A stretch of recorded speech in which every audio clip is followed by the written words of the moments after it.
Yeroo kana qabachuudhaaf aan Khalil Turtii hanga xumuraatti kan isin waliin taasisu Harbor Media Network irraa komiilee gama garaagaraatiin nutti dhufaa jiran keessaa komiin inni tokko seenaa gooticha Leenjisoo Diigaa dogongoraan miidiyaalee hawaasaa garaagaraa irraa Google irraa seenaa sobaa warri dhiheessaa jirtan seenaan kun haa dhaabbatu jechuudhaan obbo Ibrahim Manzaa Horteel Leenjisoo Diigaa yookiin immoo dameen Leenjisoo Diigaa komii isaanii akka armaan gaditti dhiyeessaniiru.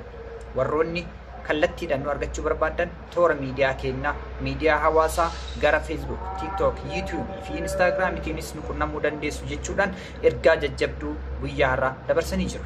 Ergaan kun kan dabre guyyaa eebba kitaabaa Gizee La'aalam jedhu Injiinar Mustafaa Abbittiitiin barreeffamee har'a galma Mormor Sinimaa magaalaa Adaamaatti argamutti guyyaa eebbifame irratti ture.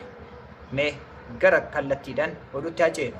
Ibrahim Manzaa Bajigaa jedhu jala seentanii ilaaluu dandeettu. TikTokii maqaa Efabaas Ibrahim jedhuun jiru jala seentanii ilaaluu dandeettu. Kitaaba seenaa Leenjisoo Diigaa barreessee xumuree harka kootirra jira. Boqonnaa 6 qaba, fuula 180 qaba.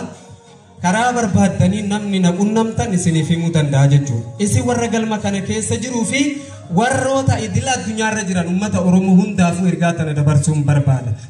Seenaa kana bu'anii googilii yookaan qorannoowwan namaatirraa kan funaane osoo hin taane hundee gooticha sanaa jalatti dhaladhee guddadhe waan ta'eef maanguddootaa fi beektota seenaa sana beekanirraa funaane. Kanaaf isa kana immoo Injiinar Mustafaanis ni beeka. Guyyaa tokko akka kanaanaafis hin taane galma kana keessatti wal ga'uun keenya waan hafuu miti, waan isin jettan garuu beeku. Injiinar Mustafaa dhafarra dhugaa rabbii dubbachuudhaan jirafnee irra bu'aa